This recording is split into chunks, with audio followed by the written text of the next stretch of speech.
Hello ఎవరన్. So మనకి రీసెంట్గా న్యూస్లో ఉంది ఏంటంటే డిజర్ట్ సైక్లోన్ అని ఎక్సర్సైజెస్ ఉన్నాయి. సో ఇవి సైనిక విన్యాసాలు దేనికి మధ్యలో అంటే మనకి ఇండియాకి యూఏఈకి మధ్యలో. సో ఇండియాకి యూఏఈకి మధ్యలో ఈ బైలాటరల్ ఎక్సర్సైజెస్ ఉన్నాయి, బైలాటరల్ జరుగుతున్నాయి. ఇంతకు బైలాటరల్ అంటే ఏంది, ఈ ఎక్సర్సైజెస్ ఎందుకు జరుపుకుంటాము, సో ఇంపార్టెంట్ ఎక్సర్సైజెస్ ఏంటో వాటి గురించి తెలుసుకుందాం.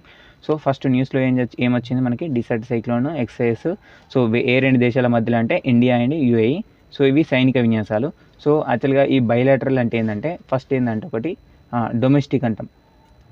డొమెస్టిక్ అంటే ఏంటంటే వితిన్ అవర్ కంట్రీ, అంటే ఓన్లీ మన దేశంలో మాత్రమే చేసుకునే విన్యాసాలను డొమెస్టిక్ అంటాం. సో సెకండ్ ఏంటంటే బైలాటరల్ అంటాం. బైలాటరల్ అంటే ఏంటంటే బై అంటే రెండు, సో మన దేశము ఇంకో దేశంతో చేసే విన్యాసాలను బైలాటరల్ ఎక్సర్సైజెస్ అంటాము. ఓకేనా. సో థర్డ్ ఏంటంటే మనకి మల్టీ ఎక్సర్సైజెస్ అంటాం, కానీ ఏమన్నా మల్టీలాటరల్ అంటాం.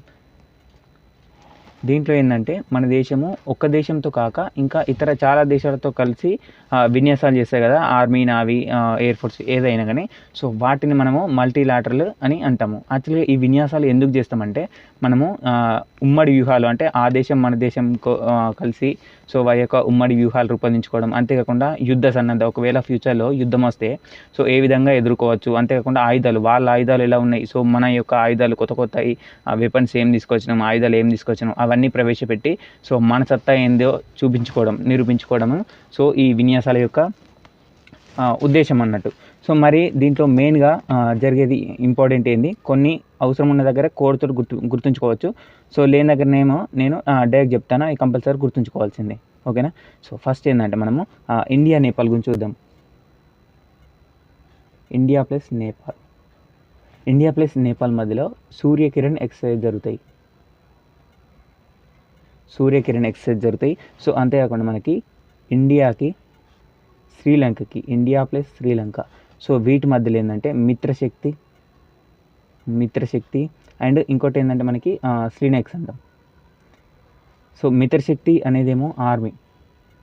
సో ఇది ప్రతిసారి గుర్తుకొస్తుంది చూడండి, శక్తి అని ఉంటే అది ఆర్మీ కిందికి వస్తుంది. సో ఇప్పుడు ఏంటంటే శ్రీనెక్స్ అనేది ఇవి నావి. సో శ్రీనెక్స్ అంటే ఎస్ అంటే శ్రీలంక, ఎస్ఎల్ అంటే శ్రీలంక, ఇండియా, నావెల్, ఎక్సర్సైజెస్. అంతేగా, ఎస్ఎల్ అంటే Sri Lanka, India, naval, exercises. So ఇది శ్రీలంక అయిపోయింది కదా. సో నెక్స్ట్ ఏంటంటే మనకి ఇండియా మయన్మార్ తీసుకుందాం. ఇండియా ప్లస్ మయన్మార్ ఏంటిది మనకి ఇంబాక్స్ అంటాం. ఇంబాక్స్ అంటే India Myanmar bilateral army exercises. ఓకేనా. సో ఇది గుర్తుండిపోతుందిగా, ఇంబాక్స్ అంటే పేరులోనే మనకి తెలిసిపోతుంది ఏ విధంగా ఉన్నాయి. సో థర్డ్ ఏంటంటే మనకి ఇవి ఇంపార్టెంట్ చెప్తాను నేను. So India China hand in hand. మరి దీన్ని ఎలా గుర్తుపెట్టుకోవాలంటే, అలా మనకు తెలుసు కోవిడ్ విజృంభణ ఎక్కడి నుంచి వచ్చింది, మనకి చైనా నుంచి వచ్చింది. చైనా తోటి కోవిడ్ రావడంతో ఏం చేసినా మనము ఎప్పుడు శానిటైజింగ్ చేసుకొని చేతులు కడుక్కోవడం అనగా. సో హ్యాండ్ ఇన్ హ్యాండ్ అంటే చైనా, ఇలా గుర్తుపెట్టుకుంటే సరిపోతుంది. ఇక very very important India plus France మధ్యలో మనకి 3 జరుగుతాయి. ఒకటి శక్తి, ఓకేనా, శక్తి. సో రెండోది వరుణ, మూడోది గరుడ. దీన్ని ఎలా గుర్తుపెట్టుకోవాలో కూడా చెప్తా.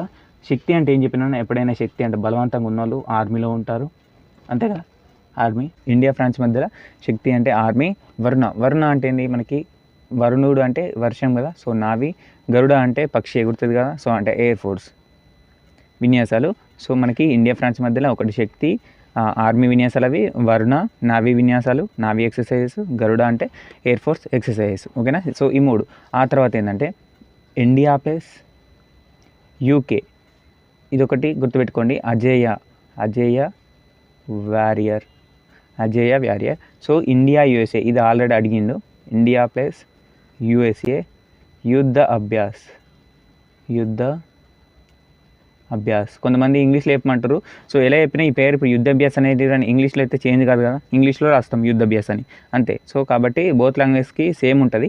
సో మీరు రాసుకోవడం మాత్రమే డిఫరెంట్.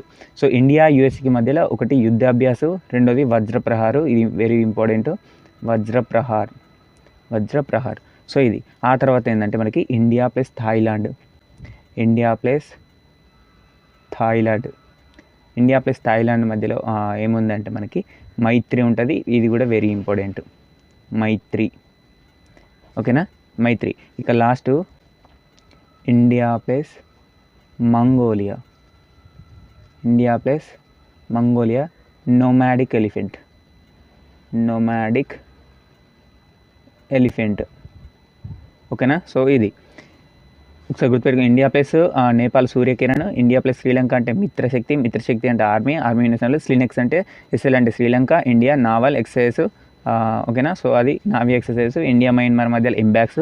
ఇంబాక్స్ అంటే India Myanmar bilateral army exercise. Bilateral అంటే ఏంది, డొమెస్టిక్ అంటే ఏంది, మల్టీలాటరల్ అంటే ఏంది ఆల్రెడీ చెప్పుకున్నాం.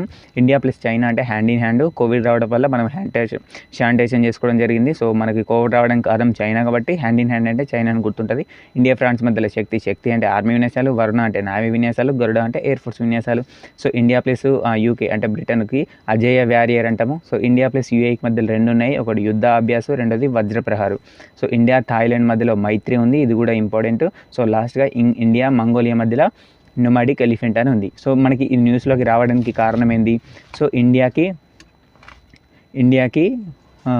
యూఏఈకి మధ్యలో డిసర్ట్ సైక్లోన్ ఎక్సర్సైజ్ అనేటువంటి రీసెంట్గా మనకి రాజస్థాన్లో జరిగినాయి కాబట్టి ఇది న్యూస్లోకి వచ్చింది. ఓకేనా. సో దీనిలో ఇక్కడ ఇంపార్టెంట్ ఏంటంటే మనకి ఇండియాకి యూఏఈకి మధ్యలో మనకి ఒక ఒప్పందం ఉంది, పార్ట్నర్షిప్ ప్రోగ్రామ్ ఉంది. సో అదేంటంటే మనకి సెపా ఉంది. Sepah very very important. ఇది ఇక రాస్తా చూడండి.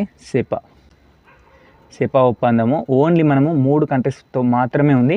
సో దాంట్లో యూఏఈ తోటి కూడా ఉంది కాబట్టి మనం గుర్తుంచుకోవాల్సింది. సెపా అంటే ఏంటంటే కాంప్రహెన్సివ్ ఎకానమిక్ పార్ట్నర్షిప్ అగ్రిమెంట్ అంటాం.